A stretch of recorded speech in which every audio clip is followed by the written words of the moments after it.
right, guys, welcome back to the Not Everything's Black and White podcast. We have a special guest today, James Fuller. He's running for Northampton County Judge. So James, give us a little background. Tell us about who you are and why you decided to run. Yeah. Well, first off, thanks for having me. Yeah, of course. I'm thrilled to be here. Yeah. A little bit about me. Where do I start? I'll start with the personal stuff first. I've married to my wife for 15 years. We met when we both worked at Kids Peace. I have two boys, aged 14 and 11. They both play sports for Forks Township, basketball, soccer, baseball, and I coach them year round in all of that. You coach? I coach. Yep. Man, a man that wears many hats. Holy smokes on the road. But I don't like free time. It's funny. My wife says to me all the time, she's like, I can tell when you're talking to one of the other kids you coach and when you're talking to your own son. Yeah. But yes, there's some times where she's like, you need to step back and be dad and not coach. Right. Because yes, they talk about that car ride home all the time, and it's a very real thing where I have to say, okay, he had a bad game, I'm dad, I don't need to rip into him. Yeah, exactly, yeah. Change a hat. Yeah. But professionally, I have been a criminal lawyer for 10 years. I was a public defender for 7 years, and currently I'm a prosecutor where I've been for almost about 2.5 years. Let me see. I say criminal because I wanted to do both. I didn't want to focus on one. When I came out of law school, I applied to every public defender and district attorney office east of State College. Wow. I was willing to go anywhere, but I didn't want to go too far because my wife and I were both very close to home people. Yeah, that's great. That's amazing. So let's cut into some of your time as a public defender. I know that's a really interesting experience. I mean, don't get me wrong, I'm getting that from Better Call Saul, which is maybe not the best reference, but boy, do I like that show. Yeah. So how was that experience? Did you do that when you were the public defender? Was that in Monroe County? Yes. So when I sent out all my resumes, Monroe County was the first one to get back to me and to hire me. So I was in a position where I'm not going to say no to anybody. Yeah, absolutely. And I was living in Forks Township at the time, so it was a half-hour drive up Route 33. So I was like, perfect. Yeah, just a hop, skip, and a jump. But the most fun part about being a public defender is getting to know the clients. Yeah. To me, it was hearing their story. That's not the answer I expected. Yeah. I thought that would be the worst part. Sometimes they are. Fair enough. You get me off this game. Come on, I rob Walmart, bud. You definitely get cursed out. You get those phone calls where you get called every name in the book.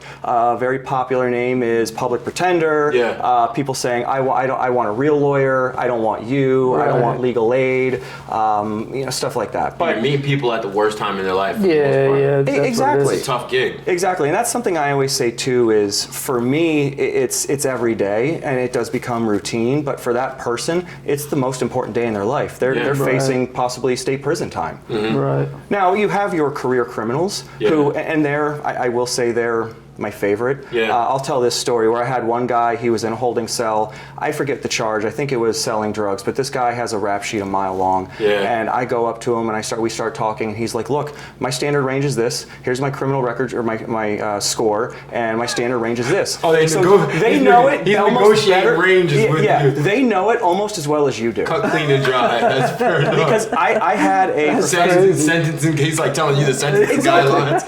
That's amazing. I had a professor in law school who had said it's a business to these guys. Yeah. So they know they do the math in their head. It's They're the like, cost of doing business.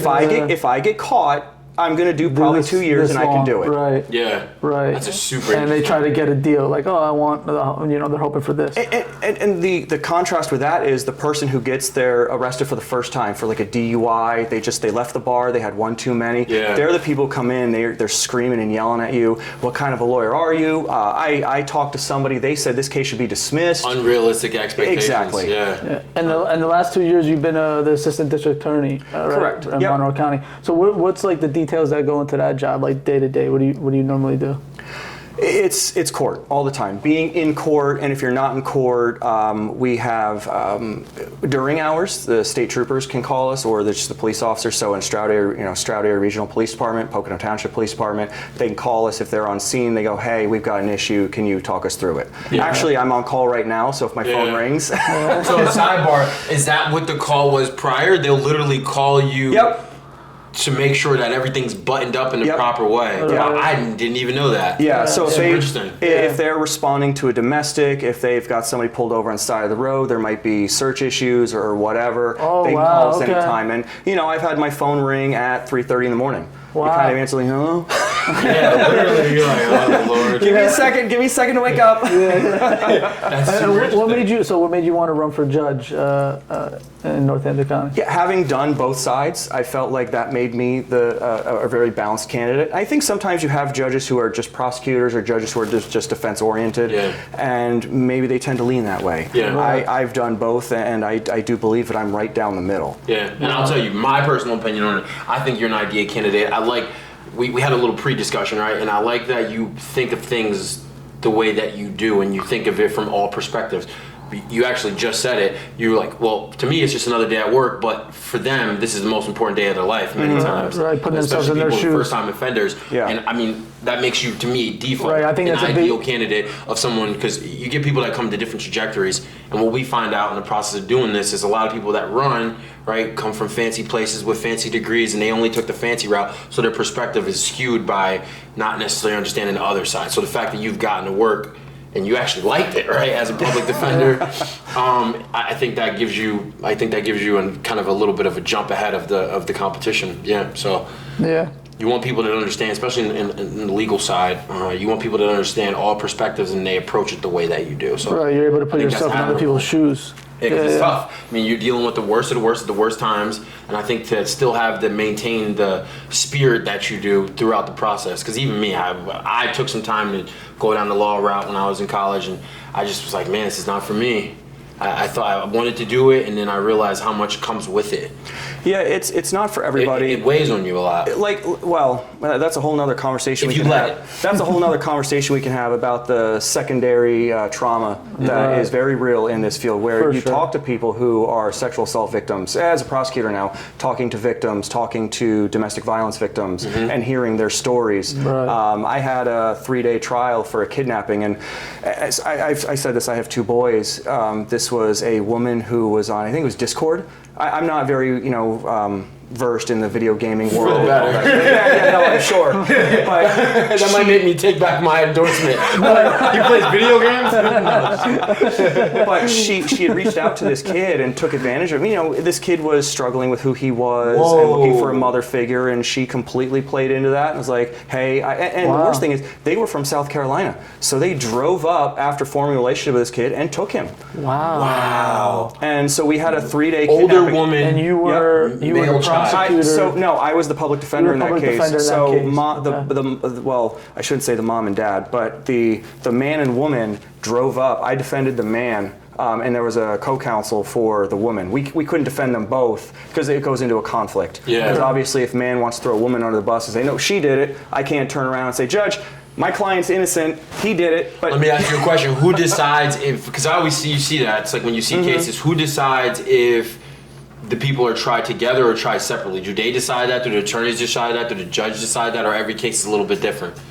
So the answer is going to be always, every case is always a little different. Yeah. Because first off, if you do have co-defendants like that, they both have to agree to have the same attorney. Generally, the attorney is not going to be able to represent both of them, because if the defense is, I didn't do it, he did it, as both tied their your lawyer, hands, I yeah. can't say, well, client A is innocent and client B is not, and then vice versa. Yeah, Right. fair enough. Which I'm guessing typically happens in those cases, especially when some big time is. Yes. Everybody turns on A lot. each other. Well, yes, because when it all comes down to it, it is you do what you need to do to save yourself. Yeah. And if you need to throw your friend under the bus, that's what you do. Yeah, which I'm sure happens. And that's what I told people all the time. I had said, look, as your attorney, it is my job to do what is in your best interest, and I have to throw Your best interest. in my client's best Yeah. interest. And if I have to throw your friend, your brother, your sister, whoever under the bus, Yeah. I will do it. That's the way it goes. Yeah, we want the best defense. What do you think makes you like the best candidate for this position? I think what we just said is one that I've done both sides, criminal or as a public defender and as a prosecutor. I'm in court every day, and if you think about what's going on right now, so the law is changing in criminal law, so Yeah. probation violations. I think we talked a little about this before. With what was happening is people would violate their probation for what we call technical violations. If they tested positive for marijuana, if they missed a probation appointment, something like that. They'd be violated on their probation, and they could get resentenced. So depending on what they did, depending on what their charge was, they could go to state prison. Right. And the legislature and the judges were tired of that happening, or I shouldn't say the judges, but the legislature was tired of that happening, where it's like, all you did was show up late to an appointment, and now we're sending you to jail for a lengthy period of time. Right. Yeah. So they changed all the guidelines. So now, if you violate 3 times, you get a 14-day sanction. Yeah.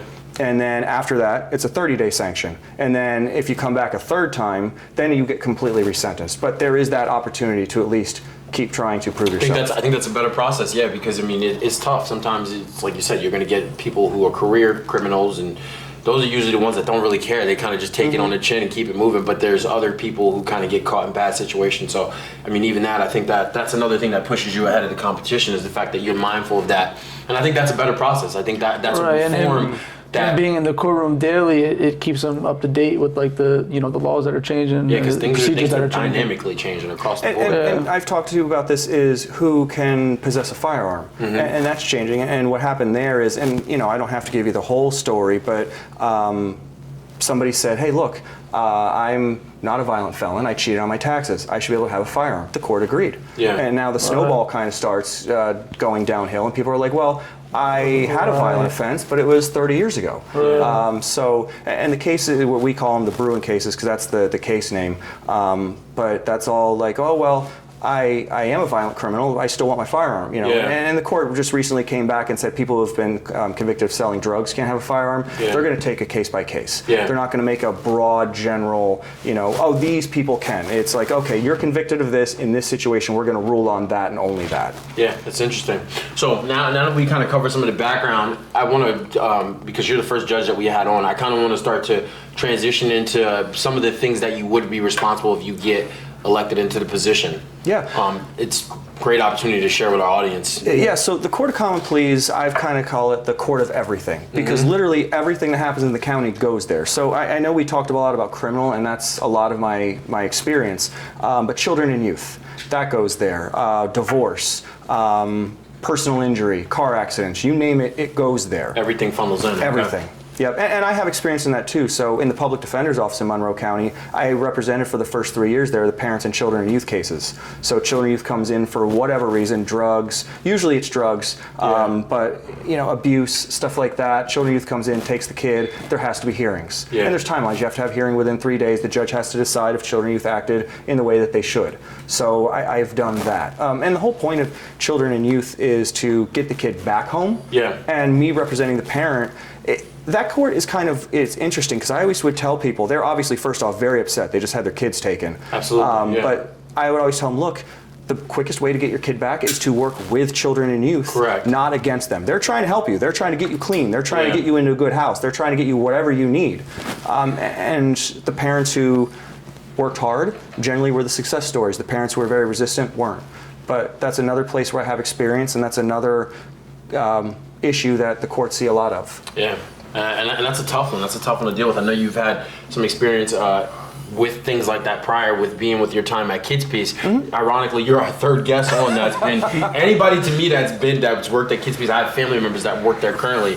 It's Purple Heart material, man. Some of the stuff you have to deal with, and even the stuff that you have to heal on a daily basis. My girlfriend, she worked at Northampton County, and she would go to the, was it Wednesdays or Tuesdays, to the children's court, and she had to literally ask to be moved to a different assignment because it was just listening to those stories was pretty brutal. It's very hard, especially when you have children of your own to go home. That case I talked about where the kidnapping from South Carolina, and my kids are on those apps and play those apps, and it's like, okay, we go through their phones, my wife and I, we see what they're constantly doing, because that is a very real danger in the world today. Yeah, and the fact that there's still nuance to the way that you think about things, because I think a lot of times what most people fear, at least from the feedback that we get from our audience and just out in the wild, is that there's a lot of judges, and I think there's a stigma, especially on like conservative judges, where if you see every problem, how's the saying go? If you're a hammer and you see every problem as a nail, right? And I like that you're a candidate that thinks about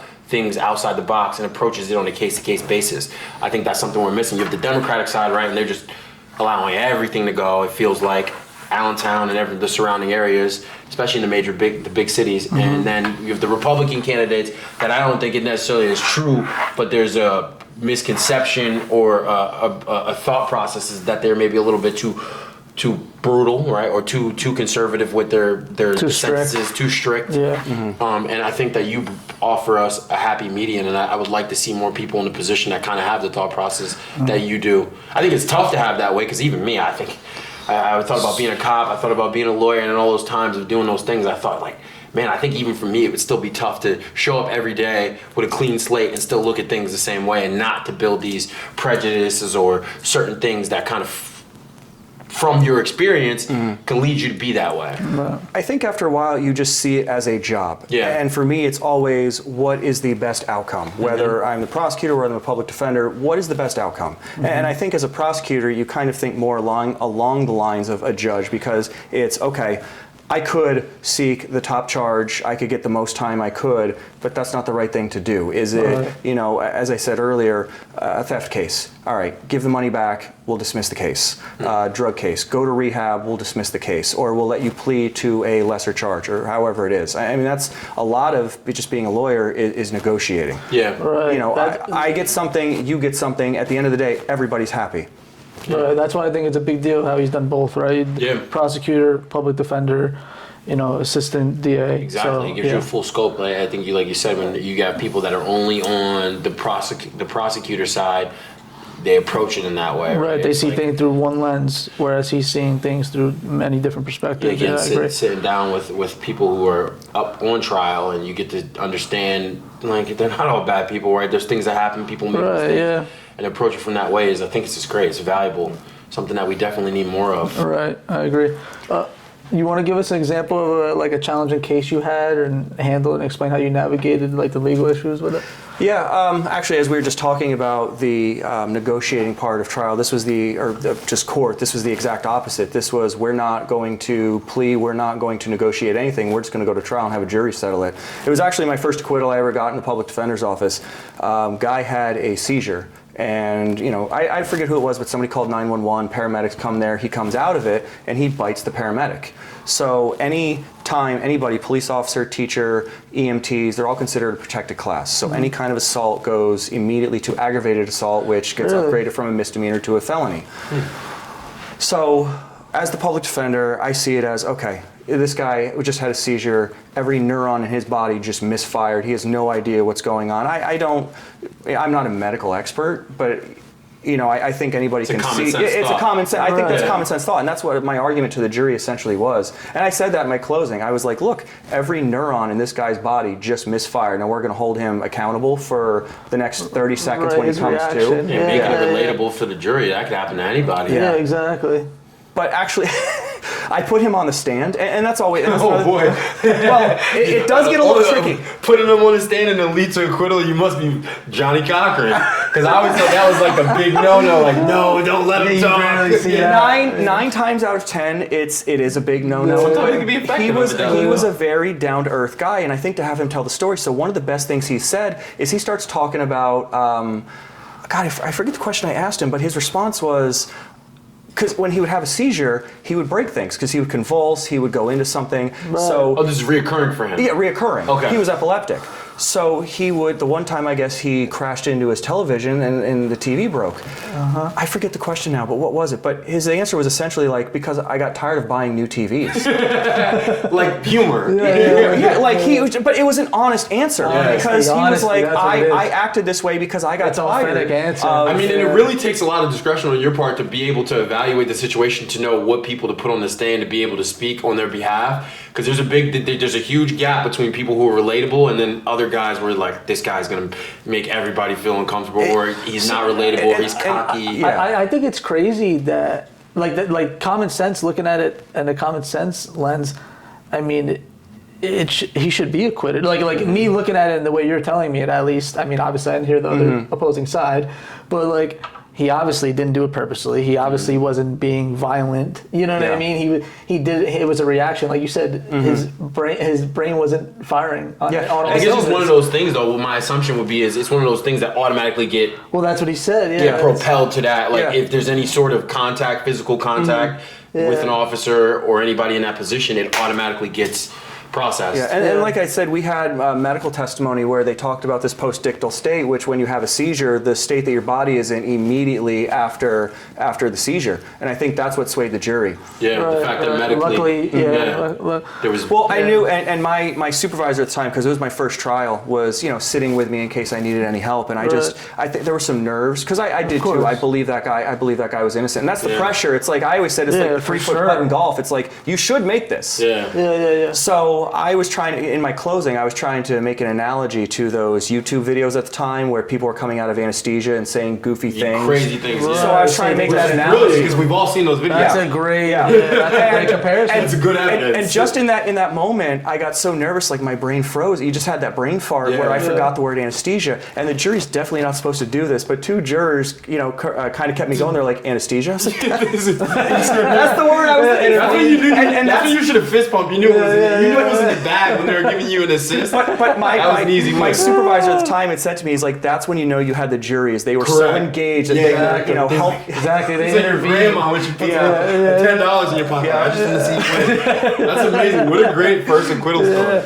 And how many trials have you done?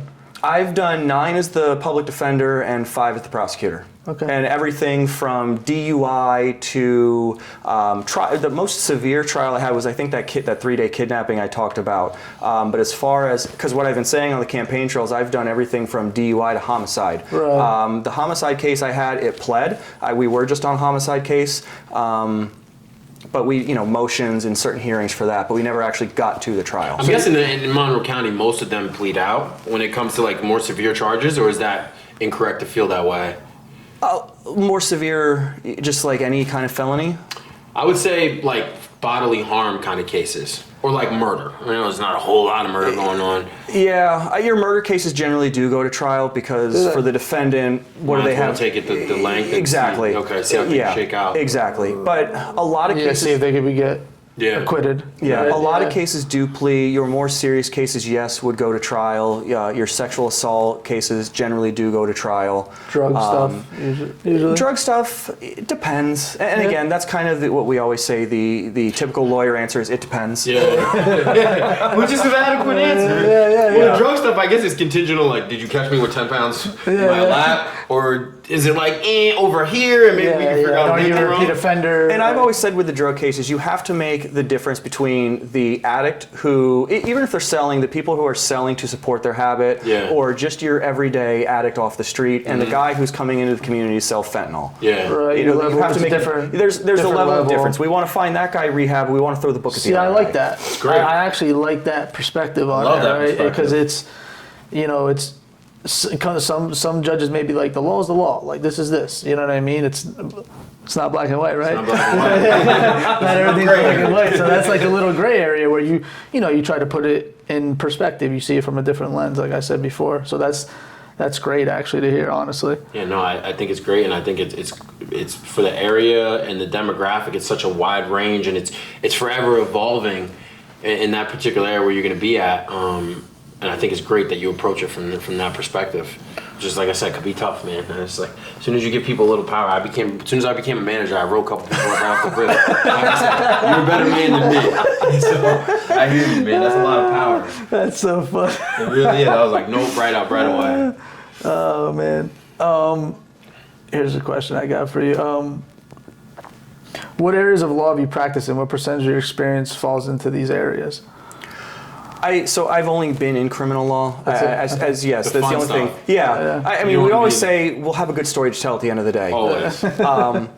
But so 7 years as a public defender, 2.5 years as prosecutor right now. And as I mentioned, in both offices, you do other things that are kind of criminal adjacent. PFAs, protection from abuse, generally in domestics, children and youth. Actually, we also do arbitrations in Monroe County. We sit on arbitration boards. That's when you hear the dog bite cases, your tree branches infringing on my property cases, stuff like that. Is that is that panel style when it's arbitration? There's three lawyers. We sit on a panel and we decide. You get assigned to it? Yep. Fair enough. Yeah. So because I know I've been kind of criticized. Well, you've only ever done criminal, but I would also say criminal is it's the most on the docket. Yeah. Right. Yeah. I mean, for me, that's like somebody saying you only play college ball, but you're playing in the NFL. To me, my girlfriend works in civil, and it's pretty. I don't know.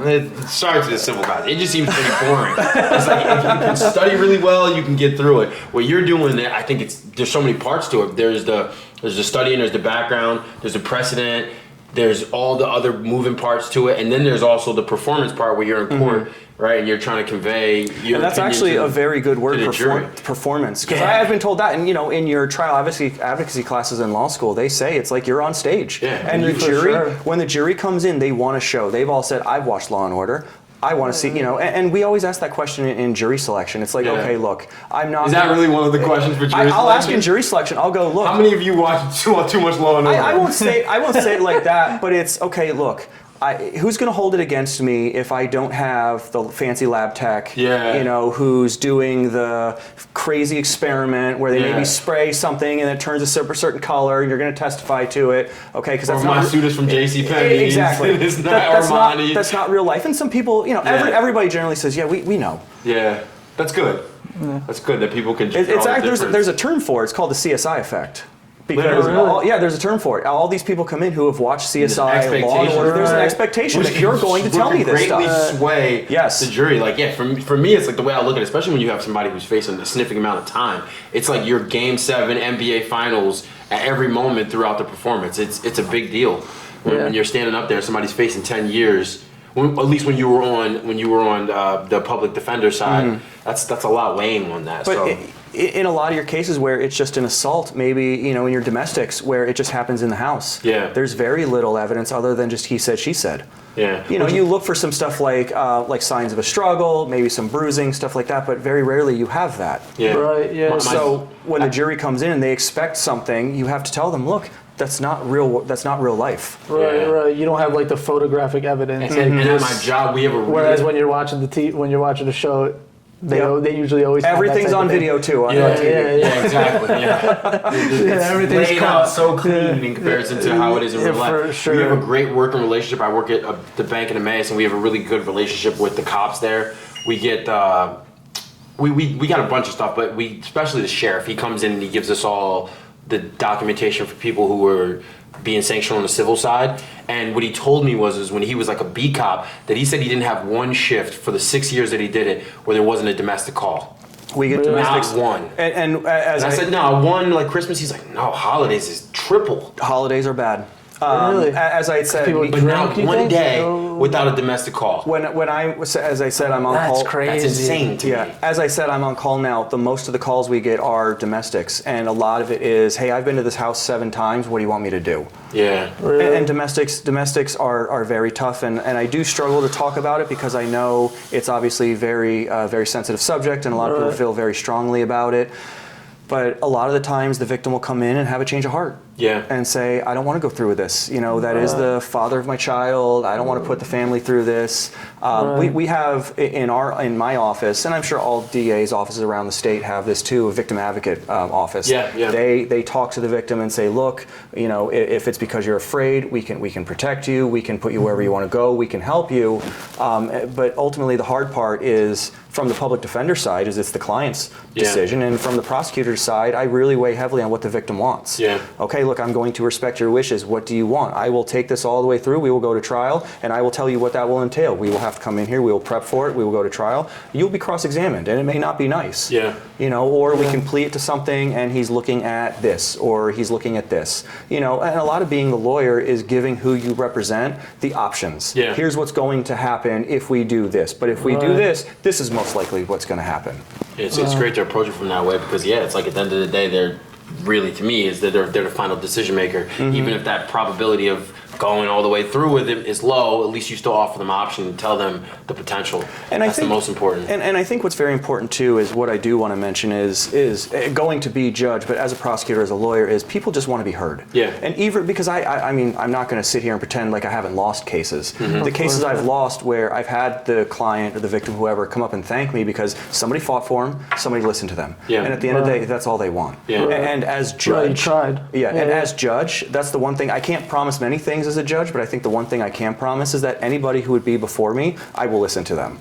And respect them. And I think that's all anybody wants, is to be listened and be respected. For sure. I'm not going to be that judge who comes in and just starts yelling at people. I plan on talking to everybody just like this. In fact, I've seen judges sentence people to 10 to 20 years in state prison, and do it just like this in this tone. Just, sir, you committed this crime. I am sentencing you to this. Yeah. And there's a bunch of factors too of why I like you too. It's your age, right? You're a younger guy, Same. and I think it's great to get some fresh energy in there because I agree with you.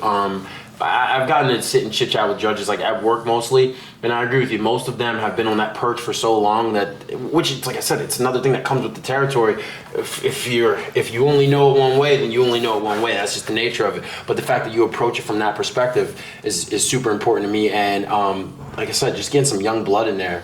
Yeah, I look at kids too, family. I think it makes a difference, to be honest with you. And that's what I said in a I forget who I was talking to, but when I'm deciding a case or when there's testimony in front of me or whatever, that's how I'm going to make my decisions. You're weighing it on the scale, but the way it was intended to be. But the person you're getting who's deciding those cases is the husband, 15 years, the father of 2 boys, the prosecutor, the public defender, all of my life experiences. That is what I'm using when I decide something. Right. I was going to ask you how would you describe your judicial philosophy, but you kind of just answered it a little bit, I guess. Yeah.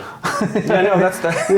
Very I was literally going to ask that next. You're really Literally, we're transitioning one taking step that ahead. personal experience because that's all. I mean, in my opinion, that's all we can really hope for. If it's someone that is understand and tapped into human emotions and the nuances of how life works, and to taking all of those things to put it in a cup rather than just going on Westlaw, right, and just smacking a book at everybody. He answered like 3 questions without me even asking. I was gonna ask like, what do you think your demeanor should be, and then he was like, I would sit here and talk like Give him this. the job now.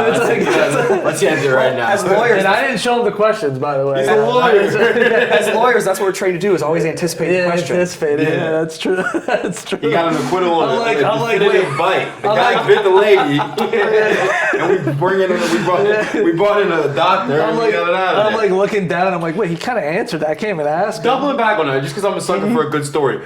What was the energy of the victim in that situation? Were they upset about it? They were. That's Or was it why. one of those things they just got caught up in? So that's what I was saying about like common sense. I feel like even as the victim, like if someone did that to me, if I was a paramedic, and someone had to do that, and someone did it to me after they just came out of a seizure, I would kind of like be forgiven. And some people do, but here's what I can say. And again, I've done so many. I forget what the scenario was around this, but I remember very vividly. I spoke to an officer, and this is me as the prosecutor now, and we were trying to work out a case because it was something kind of like that where it seemed minor at the time. And this state trooper had said to me, he's like, I want to go through with this all the way because I am so tired of getting hit. I am so tired of the abuse. I am so tired of so maybe it was all of like that. from her going through it repeatedly from other people. Yes. And then it happened to her again. She was like, So that's what that it was was. it. Yeah. Exhausted, basically. Which is like another time of where it's like, it's great to have people in that position like you to mediate those situations because I think it would have been a disservice if it would have proceeded, but I also understand her perspective is like, you're on the job for so long and then maybe that was just the final straw. The last straw, yeah. For me, it's like super important. I think you're the most important candidate. The other candidates won't like that, but you're the most important candidate we're going to talk to. Anybody running for judge, to me, that's the backbone of everything. When I ask, what do you do? Or like when I would talk to my friends that are attorneys about it, and I realized that the law is the backbone of everything. Everything derives from it, and that's where everything falls. But like what you had said is the power that the judges have, and what I am asking to essentially get from the voters is I would have the ability to put people in jail for, I don't want to say however long I want, but obviously that's my discretion. I have the power to take children away from their parents. I have obviously the power to force people to pay money. That's not lost on me. That is obviously very crushing responsibility. Huge responsibility. You understand the weight of it though, and you appreciate the weight of it. And it's like, it's the most important. I think people are finally starting to wake up to how important the judicial branch is with some of the stuff going on nationally. Seeing that like, okay, this person's doing that, but it needs to go to court. Okay, this party's doing that, but it needs to go to court. It all kind of trickles back they could stop to the this. same They place. Could stop, they could. They have a lot kind more of opened power. my eyes to how They have a important it lot is. more power than people think. Correct. If you can't agree on something, you go to court. Especially at the county level. That's the buffer between, you know what I mean? But, and let me ask you this. How many other people are in that position now? And what are some of the things that you think need to be addressed? I guess is the best way to say it. Not in comparison to the people that are there now, but how many people are in the role like currently, and then how do you look to kind of walk into that role? Do you think there's things that need to change, or are you going to kind of continue on the path that you were prior? I think So me coming from Monroe County, which one I think is a good thing because I think you get that outsider perspective. And I've said this before, where if I'm hearing a police officer or a probation officer or whoever's testify in front of me, I am making my character assessments on them while I'm talking to, or while they're testifying, not because I've known this person for 10, 15 years because I've worked with them. Right. But I also realized that I'm coming into it, and a friend of mine had said all the counties, and we were talking about Northampton County and Monroe County, are similar in the sense that they use the word guilty, and that's about it. Yeah. The law is the law, and the law is going to be the same whether we're in Erie, Pittsburgh, Philly, it doesn't matter. The law is the law. But as far as how people do things, I am not naive to the fact that I'm the new guy coming in. Yeah. Whether I'm a judge, whether I'm whatever. So Northampton County very much has their procedures, and they have some things that Monroe County doesn't have. They have drug court. They have, I believe, a veterans court. They have those specialty courts that we don't have, that I'm actually very excited to get into and learn more about. So I'm not going to come in and be like, hey, I'm the new guy. I have all these things that I want to do. Change everything. I'm not going to come in and say I want to change everything. And it kind of goes back to that. I'm going to listen, sit back, and if that's how this is run, if we do this certain court on Tuesday and this is how it's run, we go in this order, whatever that is. I'm not going to look to change any of that stuff. Which is great. I think Northampton County actually does a great job, really, if I'm being honest, at the level that you're going to be at in comparison to some of the surrounding counties. I think that's up for debate, but I think Northampton County does a really good job for the most part. Right, and to reiterate, he works in Monroe County, but you live in Forks Township. So actually, no, I grew up in Forks Township, and I lived in Forks for till about 3 years ago. Okay. And then just because we were living in a townhouse in Forks, when I came back from law school, it was actually right next to my not too far from my parents' house. We had two very small children. They could help us out. They could be there when we need to. My wife's a nurse, so she was at work all the time. So if we needed to, if I needed to run over there. My mom is actually just a retired teacher from Parkland. Oh, wow, that's awesome. Yeah, so she was home, very happy to watch her grandsons when she needed to. But we outgrew that house, renting a townhouse. We wanted dogs. What kind of dogs you got? I have a pit bull mix, and if you ever heard of a Catahoula leopard dog. No, I never heard. Sounds expensive. Google the picture. Is it a little dog? No, it's a medium-sized dog. Okay. It looks like a leopard with her spots. I swear they're making new dogs. I never heard of that one ever. I never heard of it. My wife found it, I think, on Pet Finder, showed me the picture, the cutest dog ever. Super interesting. Yeah, they digitally printed it. It's the state dog of Louisiana, and it's funny if you talk to anybody from the South, those dogs are very common down south. Really? Wow. Yeah, I've never heard of that. People up here never heard of them. There's a few. I saw a couple like at the dog park at a baseball game. Actually, one of my sons. Did you have to it's like one of those things. Once you buy the car, you notice it and see it everywhere. So yeah, once I look at it, I'm exactly. like, yeah, okay. I see it all the time. Did you have to go to like a special place to get that dog, like a special breeder? They brought. So she was both my dogs were rescues. Oh, okay. For the pit bull mix, which actually she was labeled as a boxer, and I really wanted a boxer. And then we did the DNA lab result, and it came back to pit bull. She looks like a boxer. Yeah. I'm still not. I'm maybe a pit boxer mix, but you gotta call another expert. Yeah. Call the second expert and debate it. Yeah, but we went into New York City to go get her, and then the Catahoula, they drove her up. They do this program where they would just drive all these dogs up. People would adopt them. They drove them to New Jersey, so my wife and people would go meet them at this hotel in New Jersey and take them out of the transport. Essentially, I love a good rescue story. Both of my pets are rescued. Mm-hmm. Are you involved in? I know obviously you coach your kids, right? Basketball,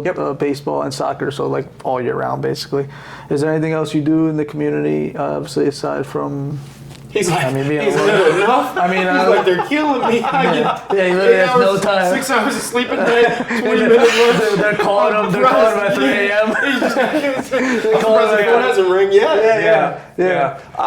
I think that's all the time I have for it, especially throwing campaigning in.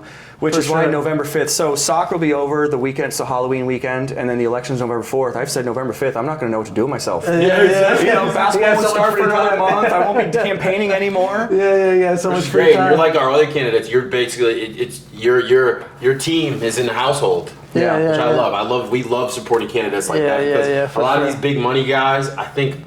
Not that doesn't automatically make you not an ideal candidate, but I like to see guys who are going through the trajectory of it because I feel like that's somebody who really wants it, right? Yeah. It's not like you have all this big money behind you, and even the local parties. I know that like the Republican Party in general, at least in Lehigh County, they try to support the candidates as much as they can, but it's tough to be spread out that thin. So I love to see candidates that are doing it themselves. Yeah, I think that just makes it a little sweeter to me. Yeah, and my wife and my 2 boys have been very supportive, and it kind of goes back to the question of why'd you get into this. Is I've always talked about it, like, oh, I wonder if I could be judge, and my wife would always be like, when Judge Beltrami, whose seat where he just retired, so that's the vacant seat. When he retired, my wife finally said to me, she's like, you've talked about it, now do it. Yeah, that's So great. she's like, all right. So she pushed you to do it. I don't think she put. I would say push, more like maybe a nudge. Gave you. Yeah. You want the thumbs up because we've spoken to other candidates and it can get ugly. Yeah. They run Basically smear gave you the campaigns. approval. Like, Yeah. go It do basically it. puts a Well, target and that's what on. we talked to my 2 boys. It's like, look, if anybody says anything to you in school about this, let us know. We were very concerned about that. Yeah, But my boys of have been course. very, very supportive. And actually, so my son had his last regular season soccer game. I don't coach his team in the fall. I coach my younger son's team. But it was going to be his last regular season game, and there was a parade in Nazareth. And I said to him, I said, it's your last game for the season. I'll go. Like, I hate missing your games, but I'll go. And he said, Dad, he said, you do what you need to do to win. And I still like get a little emotional when I think about that. That's But, huge. you know, that's just them being like, we want you. Very we supportive. want you. to Very do this. supportive. That's very. Yeah. That's a big deal because we've even talked to other candidates where their close family members, not their immediate family, but close family members, don't even support what they're doing. Yeah. So I think to have that family support is definitely a huge, Yeah. huge deal. One of the, for a person that has political aspirations, that's one of the things I think about. Getting to work with candidates and helping them out with their campaigns, that's one of the things I noticed. A lot of them are an island, right? When you start, especially when you're running with that R, and the red That's what I was on going your to say. ticket, too. and people when you Yeah. publicly come out, it can be a lot. So, I mean, yeah, it's great that your experience has been kind of the opposite of some of the other people we dealt with. Yeah, Which is good, yeah, especially when the wife supports you. Yeah, 'Cause it's- most people's wives are like, nah, buddy, Yeah, you're yeah, not gonna have me They on don't want TV. it. They don't want it. They don't want it. Well, they don't Yeah. want it because The yard it's signs. they don't want it because it's controversial. Yeah. I mean, there's people ripping up yard signs. There's people doing all kind of crazy things. Anytime you affiliate with a party now, you're considered like in a tribe. It's like, you know, Yeah, it's we a had lot one of the to- candidates we spoke to. He had to put airdrop tag or air tags on his signage because that's how many times they were taking them. That's what I'm From saying. his So to have yard. that support, to have that, you know, her to basically give you your full support, and your kids too, is a big deal because kids could face a lot of backlash in school. Kids face backlash for Yeah. silly things. Yeah. So, you know, politics is a thing where younger kids are starting to get into it now via social media. So it's like, you know, it's scary for them too. They can face backlash. Someone can say something, someone can bully them. So to have Everything's this, so polarized. right, now. right, exactly. Really a lot because of social media too. And like I said, kids are getting more involved politically because of that, which is a good thing, I think, you know, in the long run, but it also could, you know, have its consequences for sure. Absolutely, yeah. So it's good to have the support. For that was awesome that your kid said that. Actually, that's That's a great voice. Yeah. Let's go. Like, yeah. Listen, I've been going to all these games. It's time for you to support my team. I would have dropped. It's only the fair. I would have dropped the. Yeah, Yeah, that would have got me. That would have got Yeah, me yeah. for sure. Yeah. Is there anything else you want to touch on specifically? Say specifically anything that you feel like you didn't get to say? I don't think so. I think I've said. I mean, that's kind of my story. Right. You know, when you're in court every day for almost 10 years, we could be here all night. Yeah. Yeah. The amount of stories I could tell. Just what I would tell. Kind of what I would say. My closing argument is, I am. Yeah. Yeah, I love it. It's just that It really is like Law and Order. It's just that I am in court every day and I have seen everything. That's another thing that my wife being a nurse and me being a lawyer, Yeah. we tell our 2 boys, I have seen everything. If you That's don't think so I've true. seen it, I have. You can't Right, fake the you've fun. had the No. experience, right? You've been through the trials and tribulations. For Yeah, sure. and Both of you. being on both sides of it. Traumatic, you know, a lot. Like you said, with doing what you do brings some trauma. Obviously, doing what she does as a nurse brings some trauma for sure. So yeah, that's. Practice makes perfect in your world. You want to see all the different cases. You want to know the precedent. You want to see how things pan out. And also, like you said, even character evaluations of knowing, learning from, okay, well, last time I made this mistakes and making adjustments. That's super important. And the fact that you're willing to do that and it's just not an iron fist is super important. And that's why Right. we I think support you. adjustments are very, very important. And I think personally, I think we're headed into times where things are going to get pretty crazy. Yeah, hopefully I'm wrong, but I just think that we're headed into a time in the world, for whatever reason it may be, I think things are going to get wild. So I think you're going to be a pretty busy man. You want somebody in that spot that's making the right decisions and that's approaching it as a father, as a member of the community, I think that's super important. The fact that you're so rooted in the community. Yeah, I live in Northampton County, so you got my vote. So there's one. I appreciate Yeah, that. I got one. If you want, tell everyone where they can find you, like your Facebook and your name, all that sort of stuff. Yeah, we finally got a candidate that's on social media. Thank God. That's what they said to me when I started. It's like, make sure you're on social media. And Absolutely. I kind of grew up, so I remember my junior year of college is when Facebook came out. Yeah. And people are like, oh, you got to sign Well, up that's for like Facebook. when you had to be in college to even utilize it. You needed a college email to be on it. Yeah, I tried. I remember I was like, so little. I can't get. I cried about it. But I'm very much. Never forget that. I'm very much from the generation where you take a picture of your nice dinner and you post it Yeah. on social media. So it's kind of been second nature to me. So I say to everybody, if I'm with another candidate, if I'm at events, like, quick, let's. And I'm usually not like this in my regular life. I'm a little uncomfortable with it, but it's like, hey, let's get a picture. Yeah, exactly. Yeah. I was relegated to MySpace actually. Back then. I think. Oh God, MySpace. I was a late bloomer to social media. I didn't get MySpace till like I was a senior. Yeah. You know what I mean? Like I was. I was wasn't terrible into any off of the that stuff. beginning, man. Yeah. I was just like, But the Just right off phrase, the rip. but the phrase for campaigning still holds true too. Is if it's not on Facebook, it didn't happen. yeah, literally. Yeah. So everybody's got to know what I'm doing. But Yeah. my name is James Fuller. I'm on Facebook. I'm on all social medias, but my judge campaign is James Fuller for Northampton County Judge. That's where you can find me on Facebook. My personal Facebook is JT Fuller. My dad's a senior, so my mom always called me initials, so that's my JT. So that's where I got that from. Look at that. Like I've always said to people, I'm an open book. Yeah. Look at me up. Let me know. I'll answer. I try and answer every question. If you want to message me, I'll respond. Yeah. It is just me, like you had said. Everything, text messages, my social media goes to me. My phone in my pocket. I'll pull it out, answer it. I mean, I can contest that. I literally messaged him. I saw him on social media, saw one of his posts. I was like, hey, you want to come on our podcast? Answer me immediately. Yeah. He was Because like, he's not the ready to first go. judge. He's not the first judge that we try to get on. No, he's not. Everybody's so buttoned He up. messaged me and- right away. I was like, wow, awesome. Like, I Yeah. was actually, he's like, here, you can text me. I was like, oh, great. This is It's great, awesome. yeah. It's been an interesting So- year. All the candidates, there's a lot of people doing the lay low strategy, Yeah. so everybody's not willing to step out into the light, which I get it. It means some people just want to run a smooth, quiet campaign. Yeah, so yeah. I want to say I appreciate the fact that you were willing to come I on and wa- have a conversation. I with got one us. more question. Did you cross-file? So I intended to, but I Okay. didn't. But you didn't, okay. And that was no. Let's go. I think after a while it turned out to be so. Not being a politician, I made mistakes on my, and I'll just say this, I made mistakes on my petition. Yeah. And then I got so focused on just trying to be on the ballot, because I said to my mom when I was really upset about it, I said, I don't want to be not on the ballot at all, because I'm trying to cross-file. Yeah. When I know I can get Just focus on one. I just focused on one. And then it gets tough too, because when you're trying to get the other, Democrats to sign your petition, the question is always, what are you? Mm-hmm. And then, you get some door slammed in your face. And I got about 100 signatures on the Democratic Is that the most side. important thing to people? I don't know if it's the most important thing, but it a is lot of them important to lead a with lot that. of them. Yeah. Yeah, A lot of people always want to know what you are. Yeah. Yeah. So. I don't. I look for a day when we get out of that space. Yeah, me I'm a personally- conservative through and through, but I think too much gets lost in the melee. I want to see a day I where almost things wish, change. especially local politics, they didn't have an RRD and you just like listen to the people speak, listen to their positions on things. Because I feel like if you did that, like we You were would get saying, the best candidates, you would yeah. get not would you get the best candidates. You're probably gonna vote for what you actually want rather than your tribal politics. Like, oh, this is a D, I'm just gonna vote for this. Like we just said, the lay low strategy.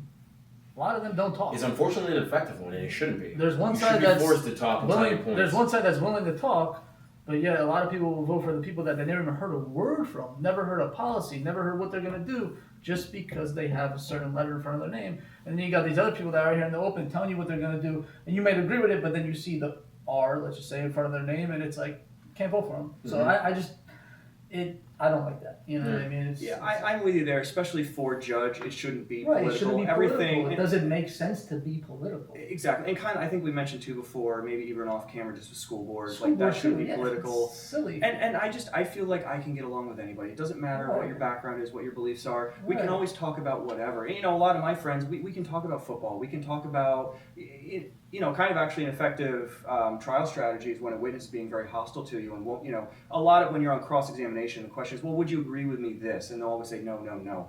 I had an older attorney kind of teach me this and just say, okay, let's reset. Would you agree with me that the carpet of the courtroom right now is green or whatever it is? Yeah. Just something that they So have you to gotta agree. build up and lead let's to that find point. where we can Let's agree. find one yes, and then we'll search. And I think that's actually a great strategy. I think we need I'm gonna to. use that to close at the bank. I'm gonna crush no loans. That's a great strategy. But I think we need to get to that part where it's like, look, I think everybody in the world can agree on something. Yeah. You know, and I think we can find that area, whatever it is. You know, Right. whether it's, you know, we're both Eagles fans, or whether we're both, you know, we like the color blue, or whatever it is. Start Yes. from there I and agree. build from there. And I think people have more in common with each other than they actually think, but they're not willing to hear the other side because, like I said, everyone's in this tribal mindset.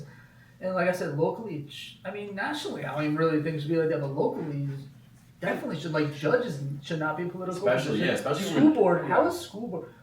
It's like mind blowing to me how even school board is political. It doesn't make any sense. Yeah. It shouldn't be. And that's the goal. People ask us, what's the goal of the podcast? Is to have candidates on like you, right? And let them talk directly to the audience and let people understand.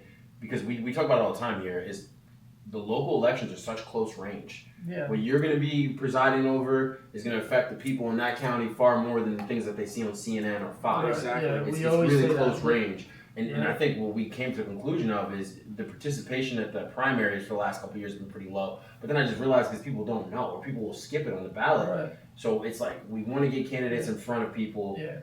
and we want to judge, right? That leads with, hey, I want to understand everybody and understand the perspectives and kind of put it in, and then come up with my decisions. And I mean that's super valid. That's more important than any party Right. and anything else. Like, I feel like listening to him talk, I didn't care at all if he was Republican or Democrat. Not Like, at all. it literally didn't even cross my Mhm. mind. Mhm. I could care less.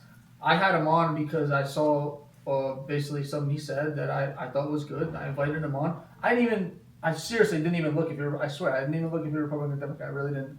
And everything you said here today, that shouldn't matter. You know what I mean? Everything you said here to me was common sense, and is somebody that is well qualified to hold that position regardless of party. So I just don't understand the whole like tribal mindset at all. Yeah, Northampton County, we want to pull off a big victory. I want you to support them. I like them. Penn State fan. Yep. Penn State And- graduate. Yeah, Penn State State graduate. graduate. Penn State graduate. Yeah, there you go. So that's Hopefully you super just got important to 50 me. more votes just for Yeah, that. absolutely. You should give your take on James Franklin. Maybe you'll lose her when you vote. I don't know. Oh, I don't know about that. I don't know if I have a comment on that. We'll hold that one time after the election. There might be mixed reviews on that one. I'll come back It's like, after. damn, we I'll come finally- back after the election. We can talk about Yeah, football. Yeah, that's what we'll do. So that's it for today, guys. We hope you enjoyed our discussion. We're going to put links on so you know where to find all his social media platforms. And that's it for today. Bam. Thank you. That's great.